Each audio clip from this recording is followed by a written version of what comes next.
Mrs. Ryan was feeling fine. They were having the best Halloween ever. Granny, this is deadly. We love Tipperary. The kids had come down from Dublin for the holiday. They were dancing around the bonfire. And then she took the sticks, put the marshmallows on them, and they toasted those marshmallows. Oh, Granny, this is so cool. Toasted marshmallows. Oh, scalded me lips. Oh, scalded the face off myself. Granny, what's that dark thing? It's even darker than the night. Ah, that's the shadow of Slievenamon. What's Slievenamon? It's one of the great mountains of Tipperary, Slievenamon. We must climb it someday. What does it mean? Well, it comes from Irish. It means the mountain of the women. There's women living up there. Oh, that must be so hard to get a mobile phone signal. Wow, imagine living all the way up there. And is there stories up there? Lots of stories. Some say there used to be evil hags living up there. Oh, we have stories later. Of course. Now, come on. Let's go inside. We went inside, and it was time for the Halloween feast. Oh, yeah. There was the apple tart, the monkey nuts, and then they were eating the barmbrack, soda pop, glasses of water, even the TK red lemonade. Afterwards, 'twas time for the Halloween games. What are we going to play first, Granny? We're going to play Snap Apple. Snap Apple? Oh, we love that one. You get the apple and you hang it from the string, from the ceiling of the door. They were like little sharks, trying to bite at that apple.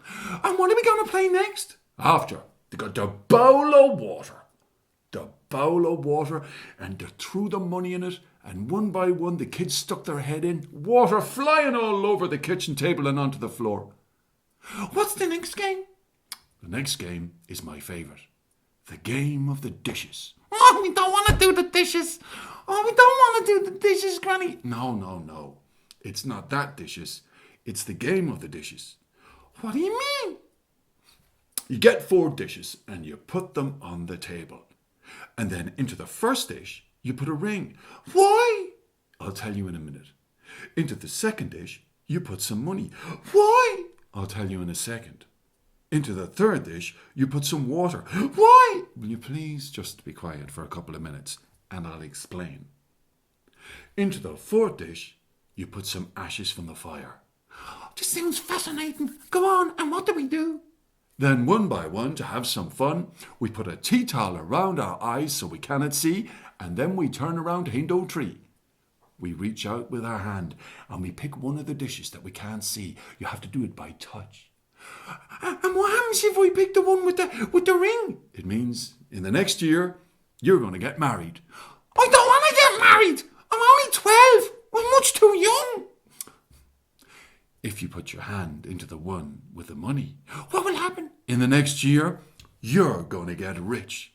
I'm going to be a millionaire. Oh, that'll be deadly. And what happens if I put my fingers into the one with the water? In the next 12 months, you shall go on a journey across the 7 seas. And what happens if I put my hand into the one with the ashes? You don't want to put your hand into the one with the ashes. Why? You put your hand into the one with the ashes. And in the next year, I turn into a duck. Just don't put your hand into the one with the ashes, okay? Who's going first? I'll go first, 'cause grannies lead the way. The 2 children, they tied around her eyes the tea towel. And then they spun around Hindo Tree. She reached out with the glee, and she put her hand in to the dish with the ring. Granny's getting married! Granny's getting married! No way, kids. Once in a lifetime was enough for me. I'm gonna go first. Big sister went. No way. I am going first. I am pulling rank. And so they put the tea towel round her eyes so she could not see. And she flicked round the Hindo Tree. She put her hand out and stuck it straight into the one with the ashes. You're going to be dying. You're going to die, said her little brother. Be quiet, you, or I'm telling you, you'll be dead in the next 10 seconds. Granny said, come on, little man, you're next. Little brother, he put the tea towel round his eyes. His sister tied it on tight. Oh, that's too tight. Granny made it just right, and then he reached out. He picked the one with the ashes too. Oh, Granny, I'm not going to die, am I? Of course you're not. It's only a game. Come on, I'll make you both a cup of cocoa, and then I'm going to wash your feet before you go to bed. You're going to wash your feet? This is getting weird. Why do you want to wash your feet? 'Cause you're choosing socks. You had them off when you were playing around the bonfire. Come on, get them off. Come on, you old tigers. She got a big bucket of sudsy water, and then she stuck their feet in it while they were drinking the cocoa. She tickled their toes, and they giggled and laughed. Afterwards, it was upstairs. They were going to sleep in her bed. She told them a scale, a tale of Fado, long, long ago. And as they went to sleep, she smiled. She leaned over, and to each child she whispered, Chulasov, sweet dreams, Iwa, good night. When they were sleeping softly, Granny Ryan, she went down the stairs, into the kitchen, cleaned up, and then she sat by the fire.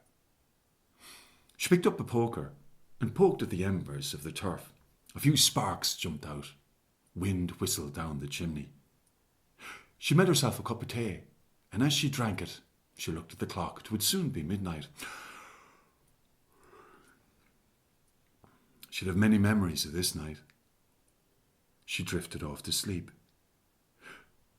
And then she awoke to the chiming of the clock at midnight. Duskel Shiahula, she opened her eyes, and as the chiming finished, she heard outside the door a voice that said, Askilandaris, open the door. Is that you, Mary Maher, coming to scare me on Halloween night?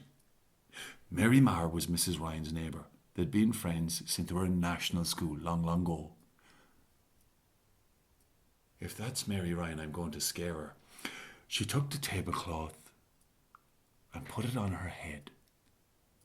And then she made her way to the back door. She heard the voice at the other door, the front door, call out again, Askilandaris, open the door. Mrs. Ryan, she opens the back door. She thinks, that's Mary Maher having me on. I'm going to go up behind her and go boo. She creeps out into the night, around to the front of the house. But when she got there was no Mary Maher. No, she was grabbed. She was grabbed by this hand. Lifts her up into the air. It's an old, old hand. At the end of the hand is a body belonging to this old, old woman. She had tangled grey hair and a horn sticking up out of her forehead, and she says, when I say Oskalandoris, I mean Oskalandoris. But now that I've a hand upon you, I'll have power over your house. You'll have to let me in. And she pointed at the door and she said, Oskalandoris Inish. And the door opened by itself. She threw Mrs. Ryan inside and followed her in. Shut the door behind her and went,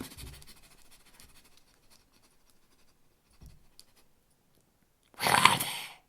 Who? Where are who? Lamposhti, the children. Where are the children? 'Tis Halloween night. Where are the children? There's no children here.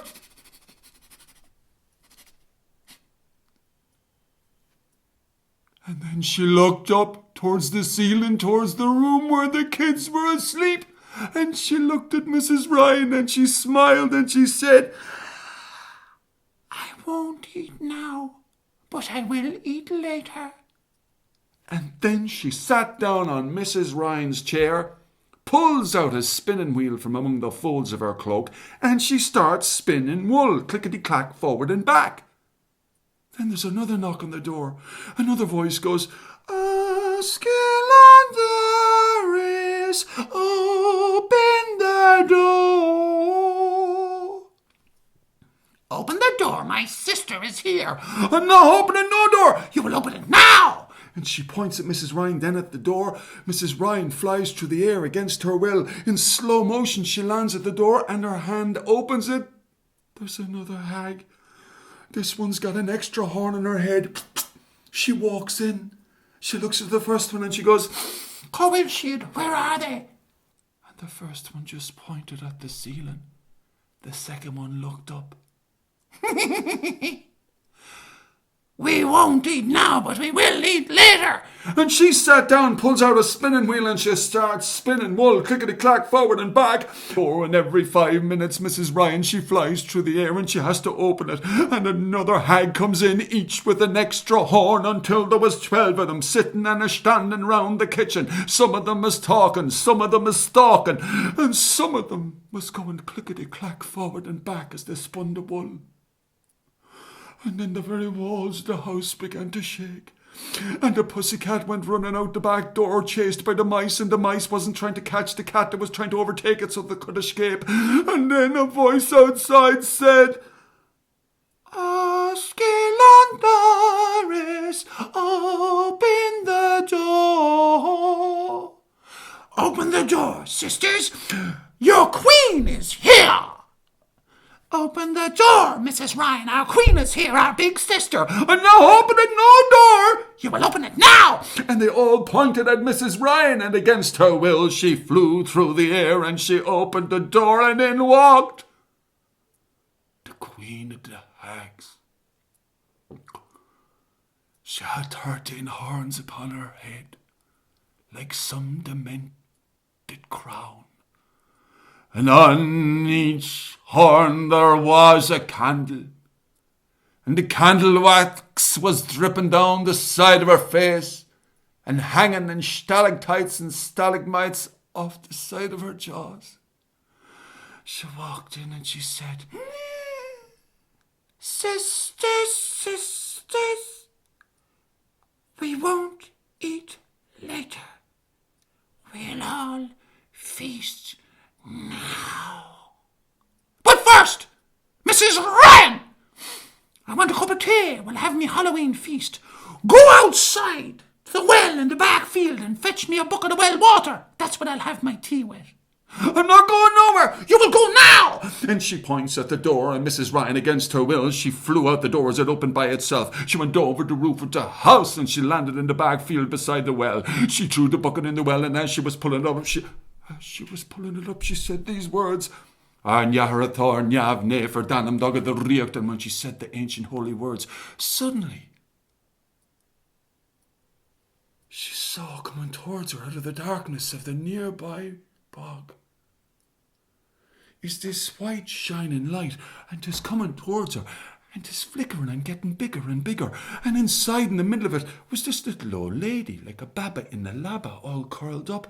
And then she opened her eyes and smiled as she stepped out of the light and looked at Mrs. Ryan and said, Don't worry, I can help you. Who are you? I'm Bridget. I've always been in the land of Ireland. I'll help you. These fairy hags, they come from Slievenamon. They can come out in Iahauna, and they intend to feast upon your family. I know, the grandchildren are up in the room. Don't worry. Do as I say. Perhaps you'll be okay. What will I do? Run inside and shout these words. Slievenamon is burning! That's where they come from. Their hidden fort is up there. You will have 3 minutes from when you shout those words. They will fly across the sky. They will go to check that their hidden hall is safe. You must save the children in those 3 minutes. How will I do it? Bang the door shut with nails dipped in holy water. And then when you do that, get the poker that sits by the fire, stick it into the fire so it becomes soft and hot. And then you must get the barn brack that's left over from your Halloween feast, run up the stairs and stick a piece in the little granddaughter and the little grandson's mouth. Say a prayer to Holy Mary, Mother of God, as you do it. And then run downstairs and you must get the water, the bucket of water that you washed the children's feet with this night. Open up the kitchen window and throw out the water. Do not forget to shut the window. And then the little old woman, she closes her eyes and she's back in the bubble of light, and it goes back into the darkness. It disappears. Mrs. Ryan, she runs up to the house. She goes inside and the hags go, Howland, where is the water? She shouted, Slievenamon is burning! As soon as she said it, the hags were gone flying out the door. Away home to the top of Slievenamon. We'll be back. As soon as they were gone, Mrs. Ryan, she slammed the door shut. She got the nails and she dipped them into holy water from the novena. And then she slapped them into the door. She got the poker and she stuck it in the fire. She ran up the stairs with the barnback, put a piece in her grandson and in her granddaughter's mouth. She said a prayer to Holy Mary, Mother of God. And then she ran down the stairs and she got the bucket of water and she threw it out the kitchen window. She forgot to shut the window. She sat by the fire. She can hear them coming back across the sky from Slievenamon. Ryan! They land at the door. Ryan! You tricked us, but now you'll pay. It's time for a Halloween feast. You're not coming in. Go away, the lot of us. You're not coming in. You can't stop us. Once we've been inside, we've a power in all your objects. Sisters, behind me, said the Queen of the Hags. They got in a phalanx behind her.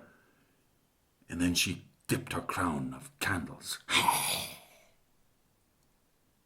And she commanded the door. Doris Uskalanish, door open now. I can't do nothing. She's now me shut with nails dipped in the holy water.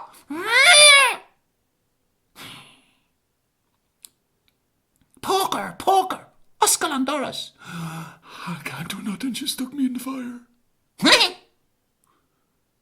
Brack of the Halloween feast. Uskalan Doris, I command you. I'm stuck in their mouths. I can't do nothing. There's a lock on me. I can't get out of their mouths.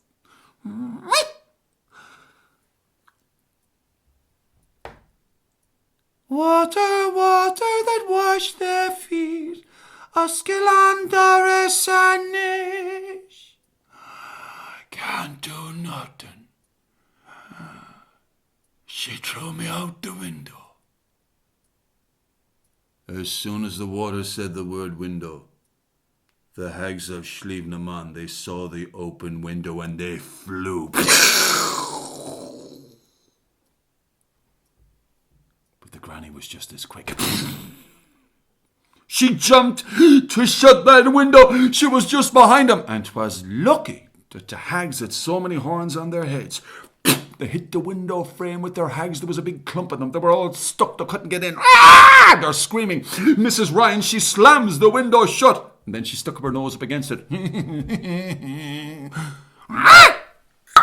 They popped themselves away from the window frame. She hasn't beaten us yet, sister. She hasn't beaten us yet. What will we do, Queen? Said the other hags. Let us go into the darkness. Ryan, you won. We'll leave you in peace, she said.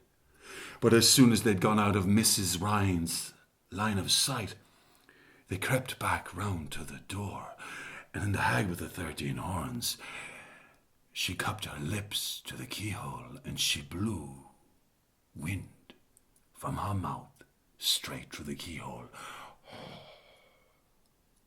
And the stench that came into that kitchen. Stench, the smell, said Mrs. Ryan. What sort? They left an awful smell in my house. I'd better open up the front door and let a good bit of fresh air in. She went and she got the hammer. And she walked up to the door. She pulled out the first nail. Outside, all the hags got ready. Mrs. Ryan pulled out the second one. Only 2 nails to go. She's pulling out the third one. It seems so difficult. Why is this so hard? Only 1 to go. Outside.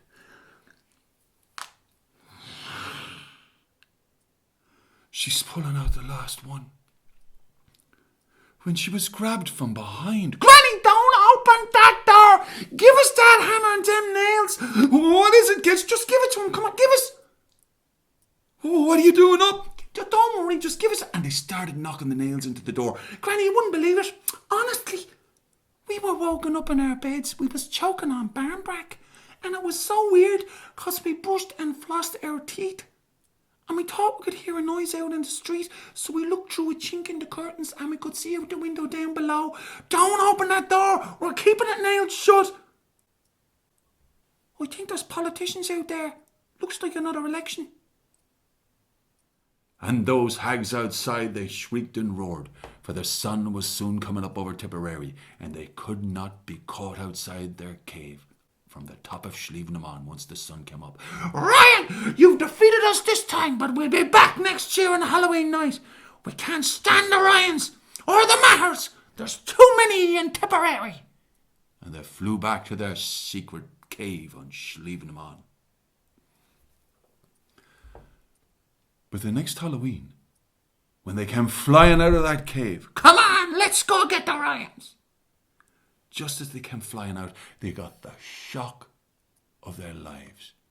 For right outside the cave entrance, waiting for them, was Mrs. Ryan, her grandchildren, and the entire Tipperary senior camogie team. And the hurlers were there as well. And they lifted up their come-ons, their hurls, and they lifted up their slitters, and the children did too, and Mrs. Ryan. And they let fly as they shouted these words that would terrify any horrible owl, hag, Halloween, or ghost, or banshee, or vampire. They shouted, "Up, Kip! Come on, the guy!" Took the horns off them, sent them hags flying away from Ireland across the sea. They were so terrified they didn't stop until they got to their new home in a place called the Jersey Shore. In fact, I heard someone even made a reality TV show about their great-great-grandchildren.